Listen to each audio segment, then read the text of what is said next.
Good morning students. हमने पिछली class में विभिन्न प्रकार की चालकताएं जैसे मोलर चालकता, तुल्यांकी चालकता, विशिष्ट चालकता, चालकता की परिभाषाएं, उनके सूत्र पढ़े थे। हमने लास्ट टॉपिक पढ़ा था कि चालकता पर, विशिष्ट चालकता पर और मोलर चालकता पर तनुता का क्या प्रभाव पड़ता है। तो रिजल्ट हमारे सामने क्या आया था कि तनुता बढ़ाने पर या सांद्रता कम करने पर चालकता और मोलर चालकताएं तो बढ़ती हैं तथा विशिष्ट चालकता कम होती है। मोलर चालकता के मानों में अंतर के आधार पर हमने विद्युत अपघट्य पदार्थ को दो भागों में बांटा था, प्रबल विद्युत अपघट्य और दुर्बल विद्युत अपघट्य। उसके बाद हमारा आज का जो नया टॉपिक है वो है कोलराउस नियम। बहुत इंपॉर्टेंट टॉपिक है इस चैप्टर का, कोलराउस नियम, जिसके बेस पर थ्योरी भी आती है और न्यूमेरिकल आने के चांसेस क्या बहुत ज़्यादा रहते हैं बोर्ड एग्जाम में। तो आज का हमारा जो टॉपिक है वो है कोलराउस नियम।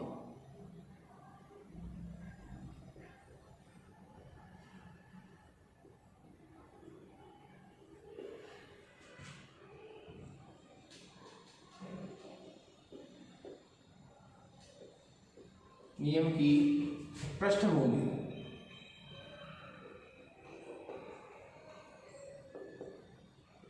प्रस्तावना क्या थी? कोलराउस ने नियम देने से पहले कुछ बातें उसने प्रतिपादित की। किस बेस पर उसने अपना नियम दिया वो बातें हम इसमें पहले पढ़ेंगे। देखिए, कोलराउस ने क्या किया कि प्रबल विद्युत अपघट्य और दुर्बल विद्युत अपघट्य, डिफरेंस हम पहले पढ़ चुके हैं। प्रबल विद्युत अपघट्य और दुर्बल विद्युत अपघट्य की सीमांत मोलर चालकता ज्ञात करने के लिए उसने कुछ सिद्धांत दिए। सीमांत मोलर चालकता का मतलब क्या होता है कि जब तनुता बहुत ज़्यादा हो जाती है, जिसको मैं अनंत तनुता कहता हूँ, अनंत तनुता पर मोलर चालकता को ही सीमांत मोलर चालकता कहते हैं। उसके बाद मोलर चालकता के मान कभी नहीं बढ़ते, जितने बढ़ते होते हैं उतने बढ़ जाते हैं। तो अनंत तनुता पर मोलर चालकता को ही सीमांत मोलर चालकता कहते हैं। कोलराउस नियम की सहायता से प्रबल तथा दुर्बल विद्युत अपघट्यों की सीमांत मोलर चालकता का निर्धारण किया जा सकता है। इसके लिए कोलराउस ने क्या किया, एक एक्सपेरिमेंट किया। वो एक्सपेरिमेंट क्या था, उसने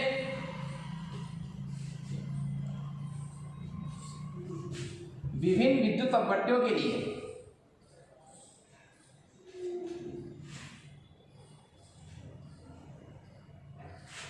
लैम्डा एम मोलर चालकता कह सकते हैं, तुल्यांक चालकता भी ले सकते हैं, और विद्युत अपघट्य पदार्थों की सांद्रता क्या C के मध्य उसने ग्राफ खींचे। कोलराउस ने क्या किया, प्रबल तथा दुर्बल विद्युत अपघट्य लिए, उनकी सीमांत मोलर चालकता, उनकी मोलर चालकता तथा उनकी सांद्रता के वर्गमूल के मध्य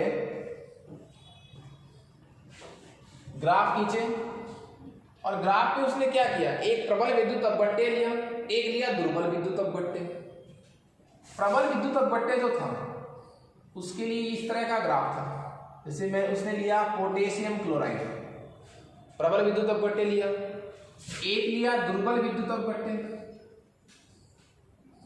एसिटिकम CH3COOH, ये एक प्रबल विद्युत अपघट्य है और ये एक दुर्बल विद्युत अपघट्य है। प्रबल विद्युत अपघट्य और दुर्बल विद्युत अपघट्य के लिए ये भिन्न भिन्न ग्राफ प्राप्त होते हैं। ये जो पॉइंट उसको मिले जिसके बेस से उसने ग्राफ खींचा, उसने कहा कि जब मैंने प्रबल विद्युत अपघट्य लिया, जैसे कौन, KCl, आप किसी भी प्रबल विद्युत अपघट्य के लिए उसकी मोलर चालकता तथा सांद्रता के वर्गमूल के मध्य जब ग्राफ खींचते हैं तो प्रबल विद्युत अपघट्य के लिए रेखीय ग्राफ प्राप्त होता है, लीनियर, ठीक है। और दुर्बल विद्युत अपघट्य के लिए जो ग्राफ है वो रेखीय प्राप्त नहीं होता है। मतलब कैसे ग्राफ प्राप्त होते हैं, अरेखीय ग्राफ प्राप्त होते हैं। इस प्रयोग ने कोलराउस को अचंभित किया कि प्रबल विद्युत अपघट्य और दुर्बल विद्युत अपघट्य के लिए जो ग्राफ भिन्न भिन्न आ रहे हैं, ये क्यों आ रहे हैं। अब देखिए, ये सांद्रता का क्या है, वर्गमूल, यहां कितनी सांद्रता हो गई? 0। इसके लिए ग्राफ टच नहीं है, प्रबल विद्युत अपघट्य के लिए ग्राफ एकदम टच है। इस सांद्रता पर, मतलब 0 सांद्रता पर जो लैम्डा एम की वैल्यू होती है वो क्या कहलाती है? सीमांत मोलर चालकता। 0 सांद्रता को हम दूसरे शब्दों में क्या कह सकते हैं? अनंत तनुता। अनंत तनुता। 0 सांद्रता का ही दूसरा नाम क्या है? अनंत तनुता। और 0 सांद्रता कहां जाकर होगी? यहां। इस सांद्रता पर लैम्डा एम कौन सा है? ये है। तो 0 सांद्रता पर जो लैम्डा एम है वही तो अनंत तनुता पर लैम्डा एम है, सीमांत मोलर चालकता है वही तो ये जो वैल्यू है ये किसकी वैल्यू हो गई? ये हो गई अनंत तनुता पर मोलर चालकता, मतलब सीमांत मोलर चालकता, जिसको मैं लैम्डा एम इनफाइनाइट से शो करूंगा। ये लैम्डा एम इनफाइनाइट मतलब सीमांत मोलर चालकता किसके लिए ज्ञात नहीं हो सकती? दुर्बल विद्युत अपघट्य के लिए। क्यों नहीं ज्ञात हो सकती? ये ग्राफ किसको टच नहीं कर रहा? इस रेखा को टच नहीं कर रहा। इसका मतलब क्या हुआ? कोलराउस ने कहा कि ये जो मैंने ग्राफ खींचा है लैम्डा एम और सांद्रता के वर्गमूल के मध्य, इस वक्र द्वारा मैं प्रबल विद्युत अपघट्य पदार्थ की सीमांत मोलर चालकता का निर्धारण कर सकता हूं, लेकिन इस ग्राफ द्वारा दुर्बल विद्युत अपघट्य की सीमांत मोलर चालकता का निर्धारण नहीं हो सकता। ग्राफ से भी स्पष्ट है, रेखा जो है वो टच नहीं हो रही इसमें। जैसे जैसे देखिए हमने कल परसों पढ़ा था कि जैसे जैसे हम तनुता बढ़ाते हैं मोलर चालकता बढ़ती है, बढ़ा था। उस चीज को अपन इस ग्राफ से भी स्पष्ट कर सकते हैं।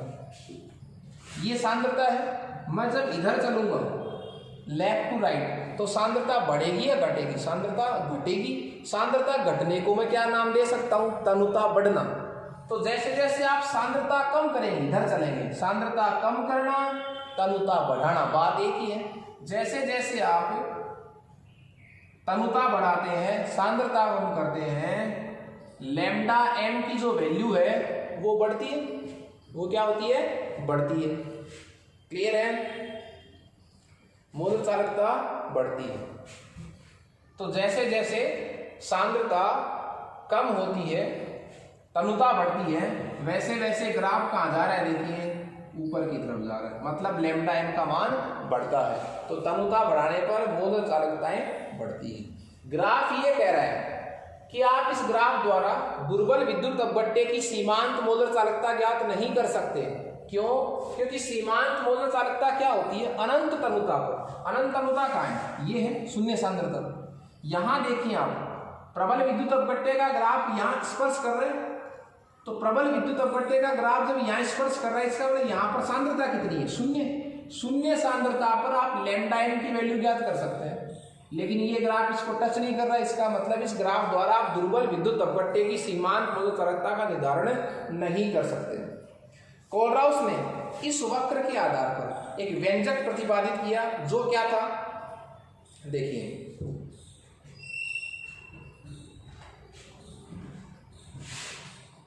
लैम्डा एम बराबर lambda M minus B root सी।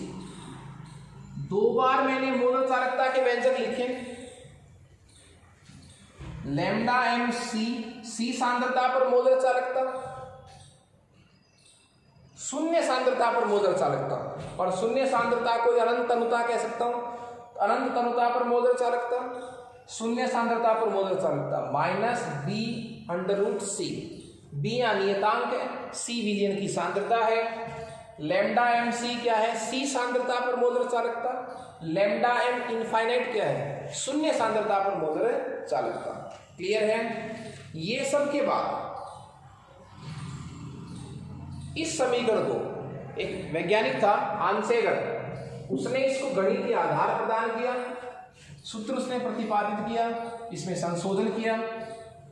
तो कोलराउस नियम का जो मुख्य आधार था, जो आवश्यकता थी कोलराउस नियम की, वो ये थी कि उस ग्राफ द्वारा प्रबल विद्युत अपघट्य की सीमांत मोलर चालकता तो ज्ञात हो रही थी, लेकिन दुर्बल विद्युत अपघट्य की सीमांत मोलर चालकता ज्ञात नहीं हो रही थी। इसलिए कोलराउस ने दुर्बल विद्युत अपघट्यों की सीमांत मोलर चालकता ज्ञात करने के लिए एक सिद्धांत प्रतिपादित किया जिसको कोलराउस नियम कहा जाता है।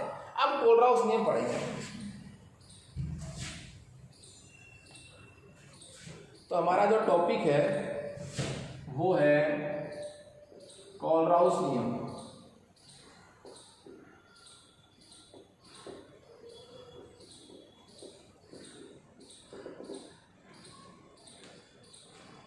देखिए कोलराउस नियम क्या कह रहा है कि किसी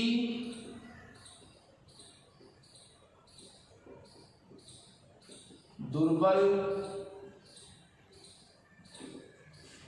विद्युत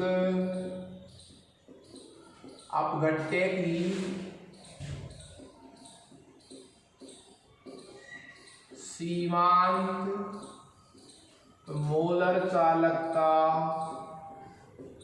जिसको मैं लैम्डा एम इनफाइनाइट से शो करूंगा, किसी दुर्बल विद्युत अपघट्य की सीमांत मोलर चालकता का मान उस विद्युत अपघट्य में उपस्थित, विद्युत अपघट्य में दो आयन होते हैं, धनायन तथा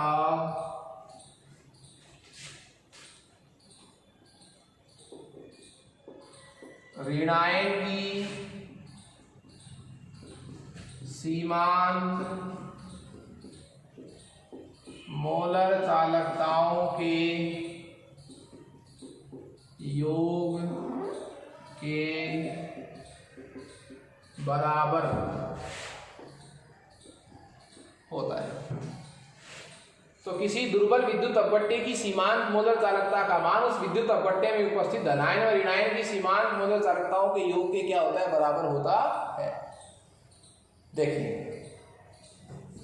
व्यंजक कैसे लिखेंगे, विद्युत अपघट्य की सीमांत मोलर चालकता लैम्डा एम इनफाइनाइट, क्लियर है, बराबर उस विद्युत अपघट्य में उपस्थित धनायन की सीमांत मोलर चालकता प्लस ऋणायन की सीमांत मोलर चालकताओं के बीजगणितीय योग के बराबर होता है। ये विद्युत अपघट्य की सीमांत मोलर चालकता है, ये धनायन की सीमांत मोलर चालकता है और ये ऋणायन की सीमांत मोलर चालकता है। यदि उस विद्युत अपघट्य में आयन हो, दो हो, एक से ज्यादा हो, तो lambda M infinite is equal to V plus lambda M plus infinite plus V minus lambda M minus infinite.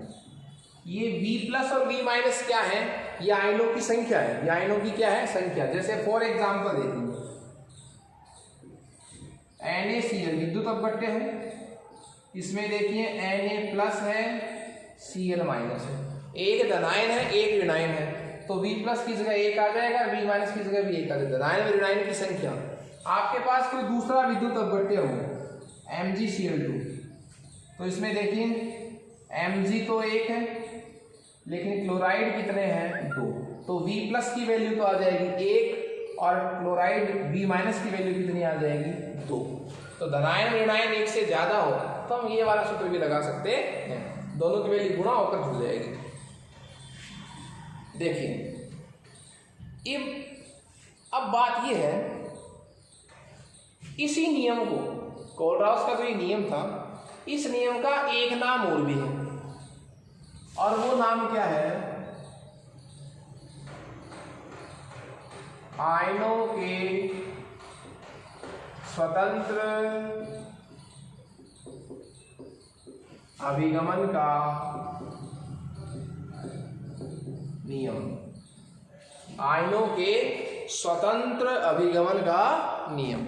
Okay, आयनों के जो स्वतंत्र अभिगमन का नियम है, इसी नियम को कहने का दूसरा तरीका है। कई बार पूछा जाता है कोलराउस के आयनों के स्वतंत्र अभिगमन का नियम लिखो, उसकी लैंग्वेज आपको अलग लिखनी है। आपको सीधा लिखा जाए कि कोलराउस का नियम लिखिए तो आप ये नियम लिख सकते हैं। बात दोनों का मतलब एक ही है। देखिए उस नियम को कैसे व्यक्त करेंगे,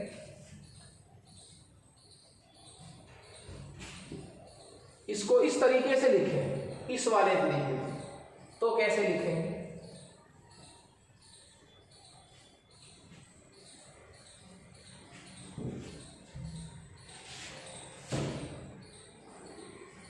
कि किसी दुर्बल विद्युत अपघट्य की सीमांत मोलर चालकता में उस विद्युत अपघट्य में उपस्थित प्रत्येक आयन स्वतंत्र रूप से योगदान देता है।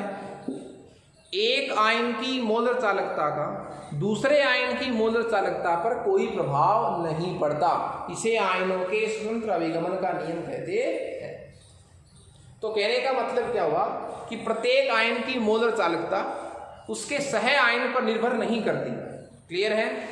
तो प्रत्येक आयन स्वतंत्र रूप से विद्युत अपघट्य की सीमांत मोलर चालकता में अपना योगदान करता है।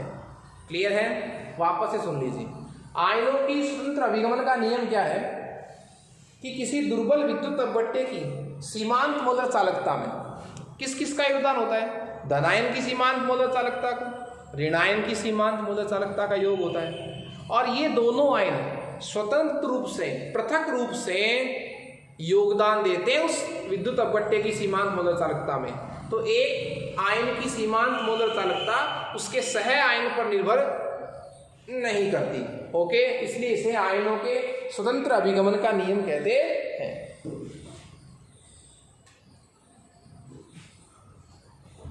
एक छोटा सा क्वेश्चन है कि जब आप मोलर चालकता को तुल्यांकी चालकता में चेंज करें तो हम एक तरीका लगा सकते हैं। किसी आयन की मोलर चालकता में उसकी संयोजकता का यदि आप भाग लगा दें तो उसी आयन की क्या बढ़ जाती है? तुल्यांकी चालकता बढ़ जाती है। क्लियर है? नियम आपने पढ़ लिया कोलराउस का। दो तरीके से हम उसको बोल सकते हैं, दोनों तरीके मैं आपको रिवाइज कर रहा हूं। एक तो था किसी दुर्बल विद्युत अपघट्य की सीमांत मोलर चालकता का मान किसके बराबर होता है? उस विद्युत अपघट्य में उपस्थित धनायन की सीमांत मोलर चालकता तथा ऋणायन की सीमांत मोलर चालकता के योग के बराबर होता है। क्लियर है? इसी नियम को हम एक और तरीके से कह सकते हैं, आयनों के स्वतंत्र अभिगमन का नियम। क्या? कि जब भी किसी दुर्बल विद्युत अपघट्य की सीमांत मोलर चालकता ज्ञात करते हैं तो उसमें दोनों आयनों का पृथक पृथक योगदान होता है। धनायन की सीमांत मोलर चालकता अलग योगदान करती है, ऋणायन की सीमांत मोलर चालकता अलग याद करती है। क्लियर है? इसमें प्रत्येक आयन की मोलर चालकता उसके सह आयन पर निर्भर नहीं करती। मतलब धनायन और ऋणायन स्वतंत्र रूप से, पृथक रूप से उस विद्युत अपघट्य की सीमांत मोलर चालकता में योगदान करते हैं। एक आयन की सीमांत मोलर चालकता का योगदान दूसरे आयन की सीमांत मोलर चालकता के योगदान पर कोई प्रभाव नहीं डालती। ओके, हमारा जो नेक्स्ट टॉपिक है वो है कोलराउस नियम के अनुप्रयोग।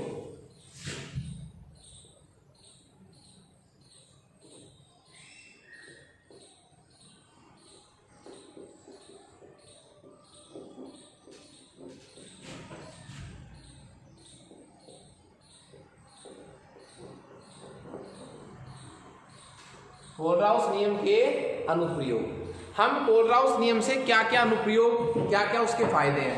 पहला फायदा तो इसके आवश्यकता में पड़ा है। हमने स्टार्टिंग में लिखा था कि कोलराउस नियम किस लिए था। कोलराउस ने जो ग्राफ खींचा था, उसने जो प्रयोग किया था, उसके थ्रू उसने देखा कि मैं इस ग्राफ द्वारा प्रबल विद्युत अपघट्यों की सीमांत मोलर चालकता ज्ञात कर सकता हूं, लेकिन इस ग्राफ द्वारा मैं दुर्बल विद्युत अपघट्य की सीमांत मोलर चालकता ज्ञात नहीं कर सकता। तो कोलराउस नियम का सबसे अच्छा उपयोग, सबसे फर्स्ट ऑफ ऑल जो अनुप्रयोग है वो क्या है कि आप कोलराउस नियम की सहायता से दुर्बल विद्युत अपघट्य की सीमांत मोलर चालकता ज्ञात कर सकते हैं। लेकिन कोलराउस ने जो नियम दिया उस नियम की सहायता से हम प्रबल विद्युत अपघट्यों की सीमांत मोलर चालकता भी ज्ञात कर सकते हैं। एक्चुअली ये सिद्धांत दिया गया था वो दुर्बल के लिए दिया गया था, लेकिन जब खोज हुई, जब सिद्धांत आया तो पता चला कि हम इसी समीकरण द्वारा प्रबल विद्युत अपघट्यों की सीमांत मोलर चालकता भी ज्ञात कर सकते हैं। ओके, तो हमारा जो फर्स्ट अनुप्रयोग है, एप्लीकेशन है, वो क्या है? दुर्बल विद्युत अपघट्य की सीमांत मोलर चालकता का निर्धारण। दुर्बल विद्युत अपघट्य की सीमांत मोलर चालकता का निर्धारण। क्लियर है? दो तरीके से कर सकते हैं अपन। इसके लिए दो तरीके उसने हैं। फर्स्ट तरीका क्या है, वो है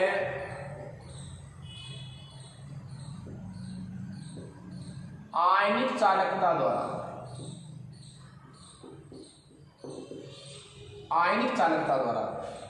अब ये नाम क्यों है? क्योंकि कोलराउस ने क्या कहा था, किसी दुर्बल विद्युत अपघट्य की जो सीमांत मोलर चालकता होती है वो प्रत्येक आयन की मोलर चालकता के योग के बराबर होती है। तो आप प्रत्येक आयन की सीमांत मोलर चालकता ज्ञात कर लीजिए, फिर दोनों को जोड़ दीजिए, तो उसके बाद टोटल की मोलर चालकता आ जाएगी। तो इसके लिए देखिए, आयनिक चालकता वाली विधि में होता क्या है। इस विधि में पता है आपको, हम प्रबल विद्युत अपघट्य पदार्थ की सहायता से दुर्बल विद्युत अपघट्य पदार्थ की मोलर चालकता ज्ञात करेंगे। इसमें क्या होगा, हम प्रबल विद्युत अपघट्य की सहायता से दुर्बल विद्युत अपघट्य की सीमांत मोलर चालकता ज्ञात करेंगे। उसके लिए हमें क्या करना पड़ेगा, जैसे एग्जाम्पल भी ले सकते हैं हमें दुर्बल विद्युत अपघट्य की सीमांत मोलर चालकता ज्ञात करनी है। और वो हमारे पास एग्जाम्पल क्या है, ये है साहब दुर्बल CH3COOH। इसको हम प्रबल विद्युत अपघट्य की सहायता से ज्ञात करेंगे। इसके लिए हमारे पास एग्जाम्पल क्या होंगे, वो होंगे, एक प्रबल विद्युत अपघट्य हमने लिया है HCl, एक लिया हमने NaCl और एक लिया हमने सोडियम एसीटेट। ये तीन प्रबल विद्युत अपघट्य लिए हैं। इनकी सहायता से हम दुर्बल विद्युत अपघट्य की सीमांत मोलर चालकता ज्ञात करेंगे। तो कोलराउस नियम का पहला अनुप्रयोग क्या है कि कोलराउस नियम की सहायता से हम दुर्बल विद्युत अपघट्यों की सीमांत मोलर चालकता ज्ञात कर सकते हैं। क्लियर है? अब सीमांत मोलर चालकता दुर्बल की ज्ञात करेंगे, प्रबल की तो उस ग्राफ से भी हो सकती थी, परंतु इस विधि द्वारा पता लगा कि प्रबल की सीमांत मोलर चालकता भी ज्ञात हो सकती है और दुर्बल की भी ज्ञात हो सकती है। तो हम स्पेशली पहले एक बार दुर्बल के लिए पढ़ेंगे। ये तीन एग्जाम्पल में, इसमें तरीका क्या रहेगा वो देखिए आप, न्यूमेरिकल आएगा बोर्ड में भी। आप तीनों का वियोजन कीजिए, आप तीनों का क्या कीजिए, वियोजन। तो देखिए पहले HCl का लैम्डा m HCl इनफाइनाइट, टुकड़े क्या होंगे इसके, लैम्डा m हाइड्रोजन की सीमांत मोलर चालकता प्लस क्लोराइड आयन की सीमांत मोलर चालकता, समीकरण नंबर 1। फिर NaCl की सीमांत मोलर चालकता, ये तो प्रबल विद्युत अपघट्य हैं, इनकी तो ग्राफ से भी सीमांत मोलर चालकता ज्ञात हो सकती है। इनका वियोजन क्या होगा, सोडियम प्लस की सीमांत मोलर चालकता प्लस क्लोराइड की सीमांत मोलर चालकता, समीकरण नंबर 2। एक बच गया सोडियम एसीटेट। तो सोडियम एसीटेट की सीमांत मोलर चालकता क्या हो जाएगी, लैम्डा m सोडियम की सीमांत मोलर चालकता प्लस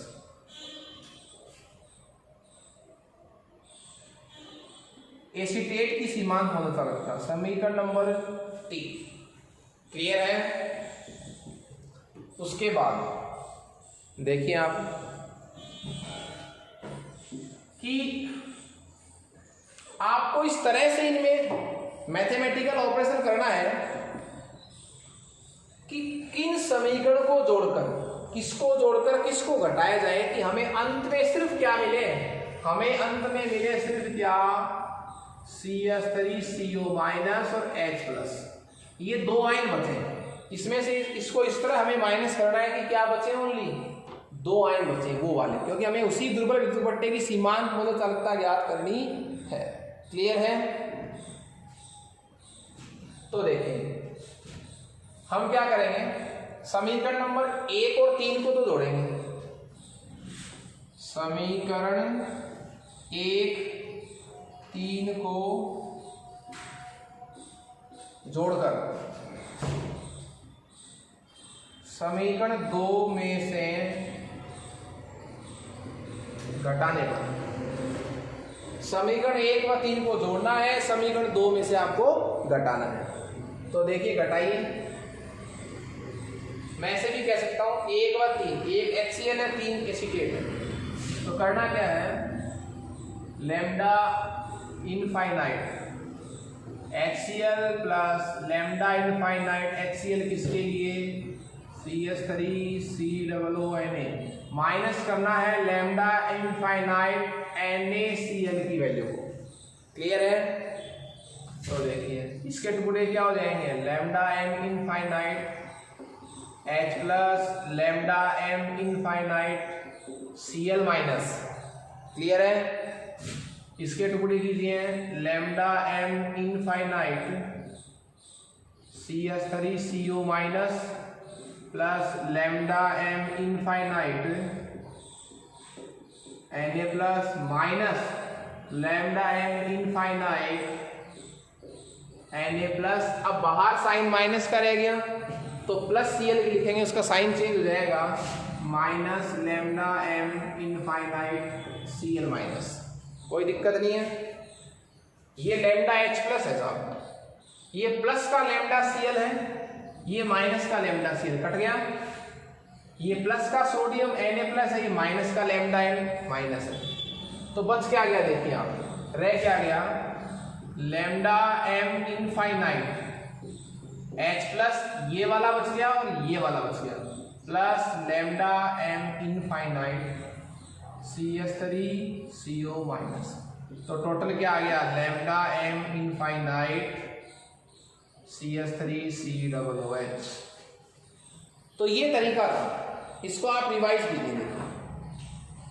हम कोलराउस नियम की सहायता से कि दुर्बल विद्युत अपवर्तकों की सीमांत मोलर चालकता ज्ञात करते हैं। कोलराउस ने क्या कहा, आप पहले धनायन व ऋणायन की सीमांत मोलर चालकता ज्ञात कर लीजिए, फिर दोनों को टोटल कर देना। उसके लिए हम क्या, हमने पहली विधि ली आयनिक चालकता द्वारा। पहली विधि क्या कह रही है कि आप प्रबल विद्युत अपवर्तकों की सहायता से दुर्बल विद्युत अपवर्तक की सीमांत मोलर चालकता ज्ञात कर सकते हैं। तो प्रबल विद्युत अपवर्तक हमने लिए 3, HCl, NaCl और सोडियम एसीटेट। इस तरह लिए ताकि इसमें आयन पड़े हैं, तीनों का हमने वियोजन लिखा। अब इस तरह से इनको जोड़ना घटाना है कि आपके पास सिर्फ क्या बचे, CH3COOH। तो 1 व 3 को जोड़ दिया मैंने और 2 में से घटा दिया।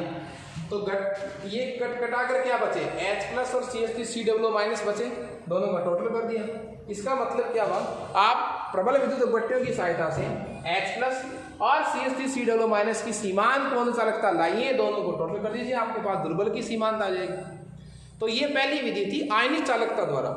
इस विधि द्वारा आप प्रबल विद्युत अपवर्तकों की भी और दुर्बल विद्युत अपवर्तकों की भी सीमांत मोलर चालकता ज्ञात कर सकते हैं। ओके, हम इस कोलराउस नियम की सहायता से दुर्बल विद्युत अपवर्तक पदार्थ की वियोजन की मात्रा अल्फा भी ज्ञात कर सकते हैं, लेकिन इसी सिद्धांत को हम नेक्स्ट क्लास में कल भी रिवाइज करेंगे। Okay, thank you students.